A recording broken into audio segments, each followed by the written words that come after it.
집값 계속 올라간다고 선동하는 사람들 굉장히 많은데 이미 집값 시장은 변하고 있습니다.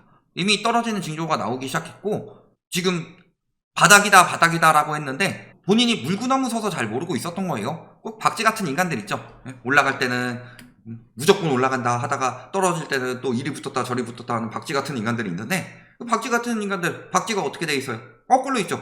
거꾸로 있으니까 그들이 집값 바닥이다 라고 이야기를 하는 건요, 천장이다 라는 소리예요. 벌써 천장 찍고 떨어지고 있다. 그러면은 어디에 시장을 봐야 되느냐? 가장 중점적으로 봐야 될 곳은 우리나라 집값을 가장 선도하는 지역을 봐야 되겠죠. 가장 선도하는 지역이 어디예요? 강남, 마용성 이런 식으로 흘러갔었는데 강남에서 벌써 8억 떨어진 거래가 나왔다. 그래서 도곡동 타워팰리스 1차, 타워팰리스는 굉장히 유명한 단지죠. 이거 글로벌 금융위기 때도 상징적으로 많이 떨어졌던 곳이고, 그런데 여기가 2월에 37억까지 찍었었는데 떨어지고 직거래라고 하니까 뭐 직거래 제외하자 뭐 이런 이야기 나오고 있는데 28억 거래 하나 취소되고 29억에 거래가 돼서 지금 8억 떨어진 가격이 나왔다. 그래도 집값 많이 올랐으니까 돈 엄청 벌었겠네요. 혹은 저렇게 싸게 되는 것은 뭐 증여성 거래고 그래서 양도세를 덜 내기 위해서 하는 짓이다 이런 식으로 표현하시는 분들도 굉장히 많죠. 그게 맞냐? 그러면 양도세를 덜 내게 하려면은 전에 내가 샀던 가격보다 더 양도세 안 내는 한도 내에서, 적게 내는 한도 내에서 조금만 올려가지고 보통 그 증여성 거래를 하기 마련인데 이건 진짜 떨어지게 맞다. 그래서 요 단지 거래를 보시면요, 아시레 이런 거 뜹니다. 21년 7월, 즉 집값이 코로나 고점, 그러니까 데드캣 바운스 나고, 데드캣 바운스는 아니 일시 상승에 가까운데 요때 고점 찍고서 팔았던 거죠. 그때 30억 5천에 샀었는데, 그리고 전세를 놓은 걸 보면 갭투기로 산 거죠. 갭투기로 샀는데 2년 2개월 만에 1억 5천 하락한 가격으로 판 거다. 그러니까 강남권에서 지금 손실을 보면서 손절하는 수요들이 나오기 시작했다는 소리입니다. 불과 저기만 떨어진 게 아니죠. 다른 데도 많이 떨어졌어요. 지금 보시면 수서동, 강남, 더샵, 포레스트 계속 강남 올라간다 하고 있는데 지금 올라가는 거래가 있어요? 30억까지 갔던 게 지금 직거래도 아닌 중개거래가 23억 8천까지 나왔다. 또 우리 유명한데 헬리오시티, 헬리오시티도 비록 1층이지만 18억 거래가 나왔죠. 그 직전 거래가 21억이고 뭐 올라간다 21억 3천 뭐 이런 식으로 됐는데 슬슬 떨어지는 거래들이 나오고 있다는 거죠. 그 다음 고덕자이도 14억 넘어가는 가격이었는데 14억 4,500에서 14억, 13억 9,300, 13억 5천, 12억 2,800까지 갔다가 10억, 물론 저층이긴 하지만 10억 거래까지 나오면서 굉장히 많이 떨어졌다. 지금 다 이런 분위기가 나오고 있어요. 지금 부동산은 지표가 굉장히 이상하다. 그런 상황인 거고. 그 다음에 여기 이제 옥수동, 성동구죠? 마영성 중에 있는 옥수동 풍림아이언, 요거 직거래 12억 7천까지 나왔는데 직거래 그래 빼고 이야기를 하더라도 18억 가던 게 14억대 거래까지 떨어지고 있다.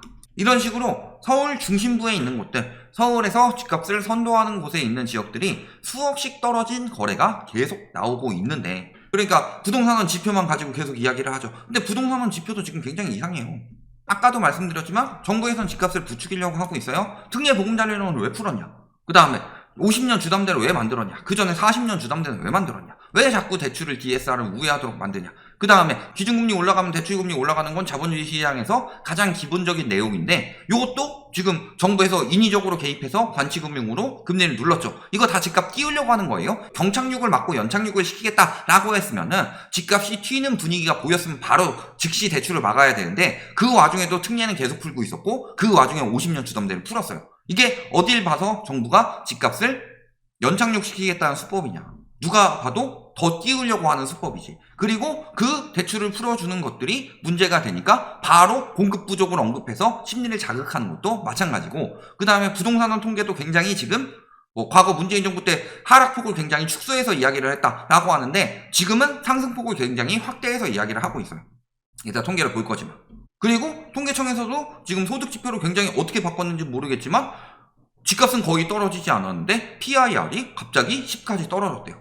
PIR이 10 정도로 떨어졌으면은 우리가 그때가 어느 정도냐면 한 2016년, 2017년 이때쯤 2016년쯤이라고 봅시다. 그때쯤 그래도 돈 벌어서 살만했죠. 지금 그 정도 수준까지 떨어졌어요. 소득 대비로. 그러니까 통계는 계속 바뀌고 있는 거예요. 그 부분에 대해서 이야기를 하고 있는 거고, 전 정부를 욕하려면 현 정부는 잘해야 되는 거 아니냐, 요 이야기를 하는데 좌빨이래요. 그런 거고, 정부는 계속 집값 부추기고 있어요. 그래서 집값 경착륙 막으려, 아니 집값, 사실 엄밀하게 말하면은 요 기사 쓰는 사람들도 저런 식으로 표현을 하지만요, 집값 부양하려가 맞죠. 진짜로 집값을 연착륙해서 잡으려면요, 투기 수요는 못 들어오게 만들었었어야 돼요. 그런데 전매 풀고 이런 거 하는 거 봐봐요. 그래서 우리나라는 디레버리징을 건너뛰게 됐고, 이게 문제가 될 것이다. 그래서 실물자산 비중이 굉장히 높아져. 그러면 역전세 등 경제 전반이 흔들리는 취약 구조가 나온다. 어쩔 수 없는 거고, 지금도 보시면은 정부에서 집값 띄우려고 부동산원 지표를 애매하게 더 높게 나온다. 이 부분을 말씀을 드리고 싶은 게, 문재인 정부 때 KB 민간 지표예요. KB보다 상승폭이 굉장히 낮게 나왔다. 이래서 통계 조작이다 라고 이야기를 했죠. 그런데 KB는 부동산을 통해서 직접 조사를 하기 때문에 호가 기준으로 나와서 부동산 지수가 형성이 되는 거고, 그 다음에 부동산원 같은 경우는 실거래가를 기본으로, 기본적으로 실거래가 안 되는 지역 같은 경우는 호가를 사용할 때도 가끔 있지만, 기본적으로는 실거래가를 기반으로 형성을 해요. 그러면은 호가가 올라간 다음에 실거래가가 올라가죠. 실거래가가 올라간 다음에 호가가 올라가는 경우는 많지 않습니다. 왜? 비싼 매물이 나와야지 그 다음에 그게 거래가 돼서 가격이 실거래가가 올라가는 상황이니까. 그런데 보시면 KB 집값 상승률보다 부동산원이 먼저 상승으로 진입해서 계속 심리를 자극을 했고, KB보다 계속 훨씬 더 높은 상승률을 유지를 하고 있다. 주간으로 비교를 해봤을 때. 여기 빠진 부분은 KB는 2주에 주간을 발표를 안 해서 그렇습니다. 그러니까 지금 계속 이런 상황이 나오고 있는 거고, 그래서 정부에서 집값을 부추기겠다. 정부의 모든 지표들이 그런 식으로 나타내고 있어요. 그러니까 실질적으로 문재인 때는 부동산원 믿지 마라, 부동산원 사기다, 이런 식으로 이야기하던 언론들이 요즘에는 계속 부동산원 지표를 이야기를 하고 있죠. 왜냐면 KB는 부동산원처럼 화끈하게 나와주지 않으니까. 근데 KB가 실질적으로 문재인 정부 때 계속 나왔던 이야기가 민간 지표고 민간 지표를 믿어라 라고 하는데, 요즘은 KB 지표를 발표하는 곳이 거의 없다. 언론들도 그렇게 하고 있는 거고, 이런 상황인 거고, 그래서 실질적으로 보시면 이렇게 되고 있다. 첫 번째. 그 다음에 두 번째로, 그럼에도 불구하고 KB든 부동산원이든 고점 찍고 지금 매매가격 지수 변동률이 떨어지고 있다. 그 다음에 심리적인 부분을 보더라도요, KB에서 나오는 매수 우위 지수입니다. 매수 우위 지수는 높으면 높을수록 살려는 사람들이 많다는 거고, 낮으면 낮을수록 팔려는 사람들이 많다는 건데, 이 지수도 계속 정부에서 지금 막 규제 풀어주고 대출 풀어주고 하면서 찌걱찌걱 올라가다가 고점을 47.1로 100도 안 넘어간 상황에서 고점을 찍고 살짝 다시 올라가긴 했지만 떨어지는 추세로 바뀌면서 41.9까지 떨어졌다. 즉 매도자는 늘고 있고 매수자는 줄고 있다는 소리죠. 또 두 번째 지표, 매매 거래 지수. 직접 거래가 되고 있냐, 요 부분도요, 정부에서 막 대출 풀어주고 하니까 여기 1월 30일 요때 특례 풀어주면서 거래 지수가 확 올라갔죠. 그러면서 계속 부추겨서 오히려 금리가 올라가는데도 조금씩 올라가다가 지금 막 심리 자극해가지고 확 올렸어요, 추석 전에. 그리고 또 한 가지는 50년 주담대 막차 수요, 그 다음에 특례 보금자리론 막차 수요가 확 몰리면서 들어갔다가 지금 거래 쭉 빠지고 있다. 앞으로 조만간 거래량은 또 빠지는 상황이 나올 것이다. 이렇게 되는 거고, 이 부분도 17.1까지 올라갔다가 14.8까지 급격히 떨어지고 있는 상황이다. 즉 심리도 안 좋아지고 있고, 또 한 가지는 거래도 안 되고 있다는 소리예요. 매물은 계속 늘어나고 있고. 그러니까 강남권에서 재빠르게 손절하고 있는 거, 지금 그런 상황인데, 아직도 뭐 집값이 계속 아직도 상승폭 유지, 계속 올라갑니다. 올해 내에 나올 수밖에 없죠. 저희가 그래서 2차 폭락 얼마 남지 않았다, 이 이야기 계속했었고, 과거보다 데드캣 바운스 훨씬 더 짧을 것이다, 오히려 일시 반등 형식으로 나오지 않을까, 이런 부분에 대해서도 계속 이야기를 했던 거다.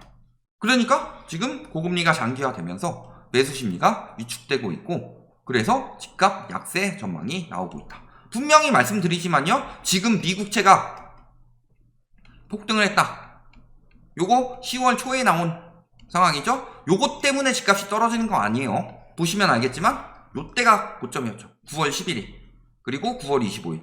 그러니까 9월 중순부터 나왔다. 9월 중순부터 특례 종료 이야기가 나왔고, 50년 주담대는 40년 DSR 적용이 들어가기 시작했죠. 그러니까 중요한 거는 금리도 중요하지만 DSR을 우회하는 대출 총량이 굉장히 중요해요. 그래서 그 전에는 DSR이 없었기 때문에 대출을 LTV에 맞춰서 마음껏 빌리다 보니까 집값이 튀었었는데 DSR 적용되면서 그게 잘 안 되고 있죠. 그래서 저희가 금리보다 중요한 게 뭐라고 그랬어요? DSR이라고 말씀을 드렸잖아요.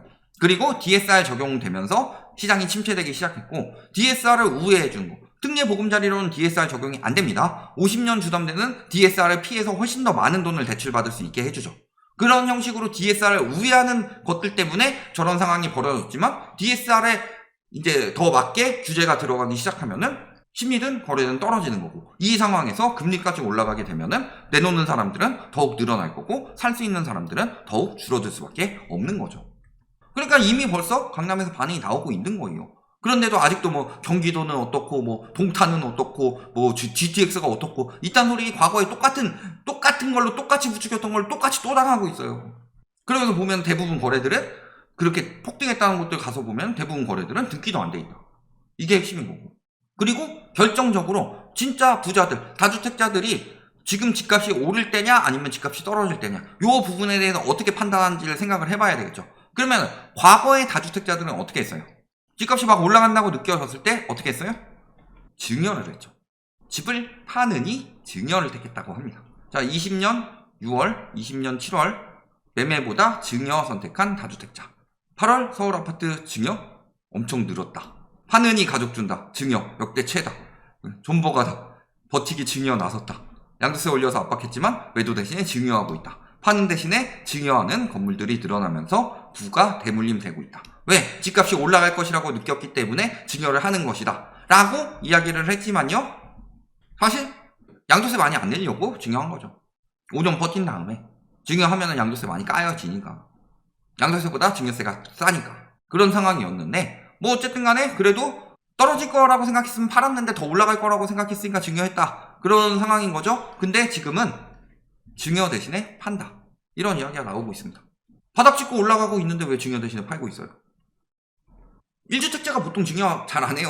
다주택자는 돼야지 증여를 하는 거지. 그러니까 다주택자들이 지금 증여를 하는 대신에 빨리 팔아서 시장을 빠져나가려고 하고 있다. 이게 핵심인 거죠. 이게 핵심인데 아직도 뭐 집값은 계속 올라서 벌써 뭐 바닥 찍고 올라간다느니 또는 실수요는 언제든 살 타이밍이다. 10년 뒤엔 다시 오르니까 이딴 말 믿지 마라. 늘 말씀드리지만요. 부동산 사이클이 이렇게 있으면은 이 사이클에서 사는 건 미친 짓이다. 왜냐면 실수요는 한 번 물리면요 빠져나올 수가 없는데 이 사이클에서 산 사람들은 이 사람보다 한 5억 정도 저렴하게 샀다고 해봅시다. 그러면 다시 올라가도 무슨 상황이에요? 올라가든 떨어지든 이 사람들은 계속 이 집에서 살고 있어요? 그럼 이 5억을 더 깔고 부동산에 앉았기 때문에 소비도 줄 수밖에 없고 여러 가지 누릴 수 있는 것도 더 못 누리게 되는 거다. 그런데 왜 실수요자들이 당장 사야 되냐? 투기 수요야말로 올라가는 장에서는 가격이 비싸더라도 사서 비싸게 팔아치울 수는 있어도 실수요는 무조건 저렴하게 사야 돼요. 근데 계속 올라간다고 부추기는 바람에 부랴부랴 영끌해서 산 사람들이 항상 피해를 보는 거고. 그러니까 지금 상황을 보시면 답이 다 나왔어요. 지금 증여도 안 하고 다 팔려고 한다는 것은 떨어진다고 예측하는 사람들이 많이 늘었다는 소리고 집을 가지고 있는 사람들이. 그래서 빨리 급처분하려고 지금 대출까지 막히니까 강남에서 부랴부랴 급매물 처분하고 있는 거다. 그래서 벌써부터 수억씩 떨어진 거래들이 속출하고 있는데도 불구하고 집값은 바닥 찍었고 전세도 바닥 찍었고 계속 올라갈 거니까 지금 당장 사세요. 이런 말을 믿어야 될 때냐. 데드캣 바운스 끝났다. 일시 반등 끝났다. 이제 다시 하락 나오는데 2차 하락이 나오기 시작했을 때는 정상화 될 때까지 보통 중간에 찔끔찔끔은 나와도 상승폭은 잘 안 나오고 수년간 심리가 살아나지 않는다. 그 시기장이 벌써 시작됐는데 아직도 누구한테 어떻게 속을 거냐. 그 한 번 속는 것에 따라서 당신의 수년치에서 수십 년치 연봉이 사라질 수도 있다. 이 부분 항상 유의해 두시고 지금 부동산 시장을 지표대로 똑바로 직시해라. 여기까지 말씀드리겠습니다.